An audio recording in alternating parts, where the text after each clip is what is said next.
さん、さやかです。今日のマークサイロストインワールドでも以前に引き続きディズニーワールドで使える裏技やコツについて紹介していきたいと思います。このビデオでは今日初めて紹介するコツや秘訣もいくつか含まれているので、最後までビデオを見るのを忘れないようにしてください。それでは行きましょう。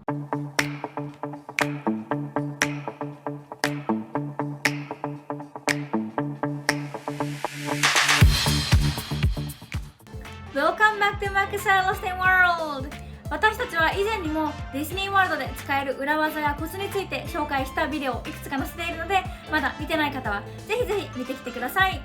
それでは早速今日の本題に入っていきましょう。まず最初にチケットをなるべく早く買うことです。ディズニーワールドへの旅行日が決まったらチケットをなるべく早く買うべき理由は2つあります。まず1つ目がテーマパークリザーベーションが早めにできるということです。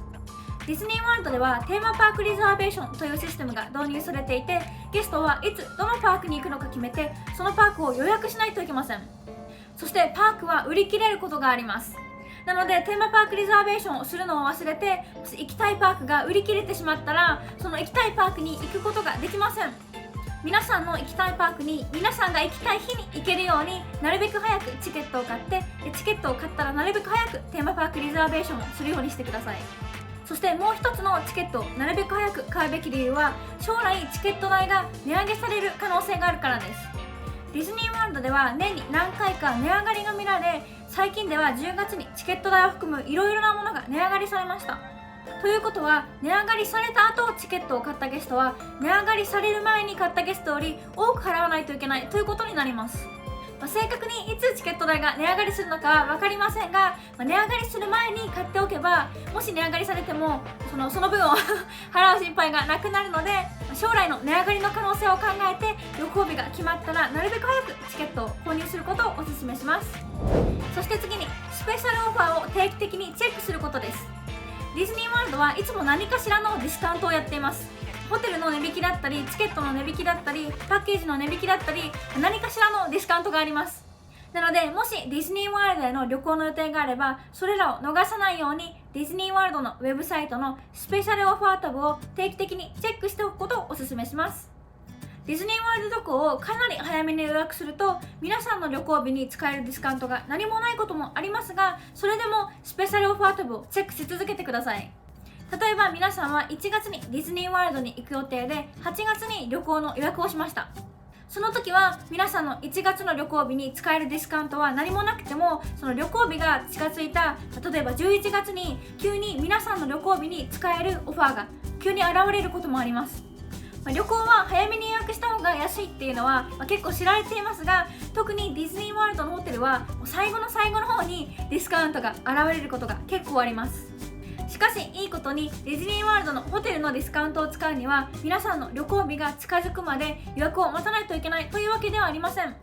もし皆さんが旅行を予約した後に皆さんの旅行日に適用できるディスカウントが現れたら、予約を変更してディスカウントを適用することができます。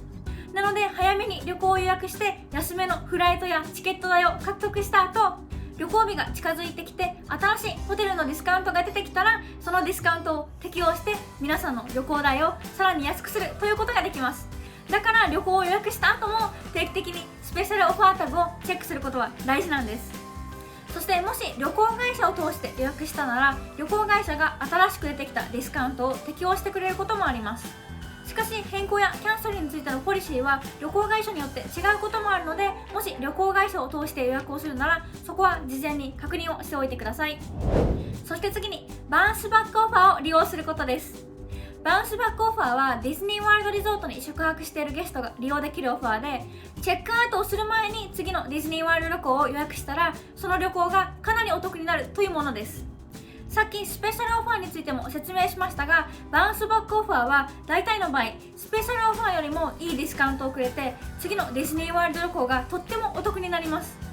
実はたくさんの人はバウンスバックオファーについて知りませんが、もしまた将来ディズニーワールドに戻ってくる予定があるなら、バウンスバックオファーを使うとかなりのお金を節約することができるので、これはとっても役に立つ裏技になっています。もしバウンスバックオファーを使いたいなら、通常ホテルルームにバウンスバックオファーのフライヤーが置いてありますが、なかった場合はホテルのフロントデスクに行ってバウンスバックオファーが利用できるか聞いてみてください。さらにバウンスバックオファーのいいところは、次の旅行がお得に予約できるだけでなく、予約した後でも変更やキャンセルができるということです。もしバウンスバックオファーを使って次のディズニーワールド旅行を予約しても、将来日にちを変更したくなった場合は予約の変更ができ、行けなくなったらキャンセルすればいいだけです。なので将来またディズニーワールドに来る予定があるなら、バウンスバックオファーはぜひぜひ利用することをお勧めします。そして次に、ホテルのアクティビティに参加する。ディズニーワールドのホテルには隠れミッキーハント、キャンプファイヤー、ムービー、ヨガなどたくさんの無料で参加できるアクティビティがあり、それに加えてレイ作りやシャツ作りなど少しのお金を払って参加できるアクティビティもいろいろあります。これらのホテルでのアクティビティはパークでのアクティビティと同じように楽しくて思い出に残るものがたくさんなので、もし時間があればホテルのアクティビティにも参加してみてください。提供されているアクティビティはディズニーワールドホテルによって違うので、皆さんのホテルではどんなアクティビティがあるのか知りたければ、チェックインの時にアクティビティガイドをもらってチェックすることができます。またリゾートのいろんなところではアクティビティのスケジュールが載った看板みたいなものがいろんなところにあるので、そこでスケジュールをチェックすることもできます。私たちは一つ前のビデオでディズニーワールドリゾートに宿泊する際の特典や無料でできることについてまとめているので、気になる方はそのビデオもぜひぜひチェックしてください。そして次に、ルームリクエストを入れる。ディズニーワールドリゾートに宿泊するなら、例えばどの建物がいい、どの景色がいい、ロビーやトランスポーテーションの近くがいいといったようなルームリクエストを入れることができます。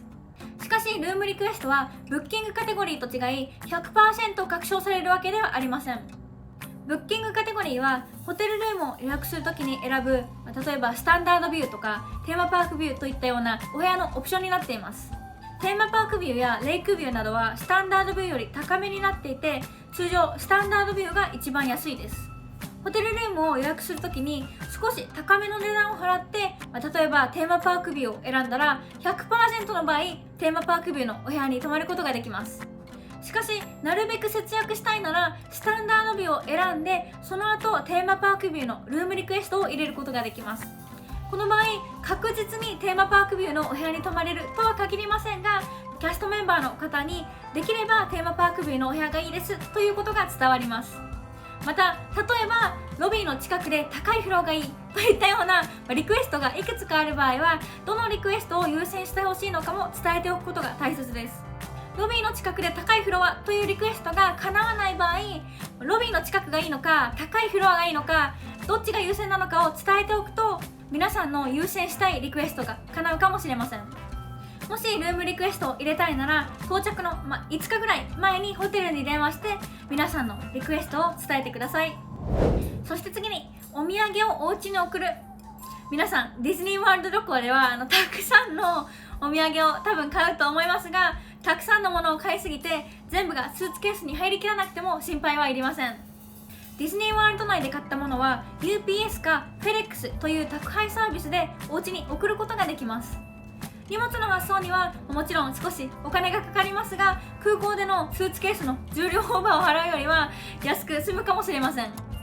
もし最終日にホテルの部屋でパッキングをしてて、たくさんのものを買いすぎて全部がスーツケースに入らないってなった場合、ディズニーで買ったものを持ってそのホテルのギフトショップに行って、そこでディズニーで買ったアイテムのレシートを見せると、その買ったアイテムをお家まで発送する手配をしてくれます。こういう風にお土産をお家に送るっていうオプションもあるので、たくさんお土産を買いすぎても心配する必要はないです。そして次に、スナックを持ち込む。ディズニーワールドには食べ物の持ち込みができます。よく小さい子供たちは好き嫌いがあったりとか、知ってるものじゃないと食べてくれなかったりしますが、そういう場合でもその子供たちの食べ物を持ち込むことができるので安心です。ですがこれには制限があり、食べ物がグラスのコンテイナーに入っている場合、プロセスが必要な場合、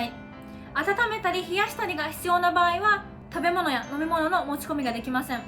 またアルコール飲料も持ち込むことができません。ですがグラスコンテイナーに入っていなくて、プロセスが必要なくて、温めたり冷やしたりしなくていいものは持ち込むことができます。これはパッケージされたスナックとかお菓子とかになります。ディズニーワールドにもパッケージされたスナックは売っていますが、ディズニーワールドにあるっていうだけあって値段も高いし、種類もあんまりないし、日本のものではありません。なので子供がお腹が空いた時に簡単に食べられるものが見つけられるかどうか心配だったら、日本からスナックをいくつか持っていくことをお勧めします。また1週間分のスナックをスーツケースに入れて持っていきたくなかったら、インスタカートや UberEats などのデリバリーサービスを使って食べ物をホテルにデリバリーしてもらうこともできます。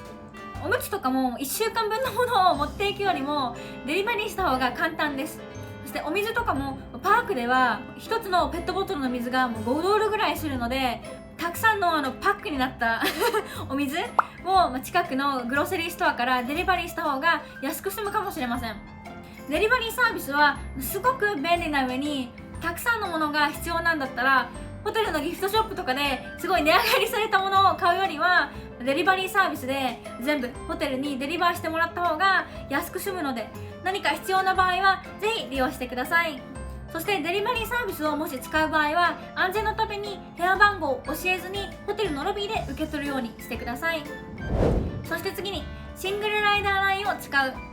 ディズニーワールドのいくつかのアトラクションにはシングルライダーラインがあり、一緒に来た人たちと別々に乗ってもいいんだったら、シングルライダーラインを使うと大体の場合スタンドバイラインより短い待ち時間でアトラクションに乗ることができます。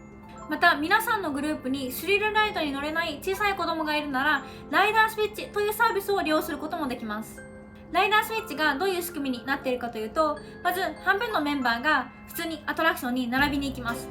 そしてその間スリルライドに乗れない子供たちとその保護者たち残った人たちは後ろで待ちます。そしてその最初に並びに行った人たちがアトラクションに乗った後、乗れない子供と一緒に待っていたメンバーがまた一からアトラクションに並ばずにその列をスキップしてアトラクションに乗ることができる、そういう仕組みです簡単に言うと2グループに分かれて、最初のグループは1からアトラクションに並ばないといけないけど、次に乗りに行く2グループ目はそのアトラクションの列をスキップしてアトラクションに乗ることができるといった感じです。そしてライダースイッチはほぼ全ての身長制限がある乗り物で利用することができます。これはスリルライドに乗れない小さい子供がいるけど、その他のメンバー全員はスリルライドに乗りたいっていう場合に使えるすごく便利な裏技になっているので、そういう場合はぜひライダースイッチを利用してください。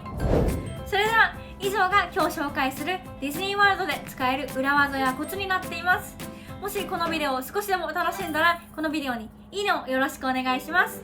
そしてコメント欄でどの裏技やコツが役に立ったか教えてくれるととても嬉しいです。そしてまだ皆さんがマークサイロストインワールドにチャンネル登録をしてなかったら、ぜひこの機会にチャンネル登録をよろしくお願いします。それでは今日のビデオも見てくれてありがとうございました。また次回の動画でお会いしましょう。Make today magical! Bye!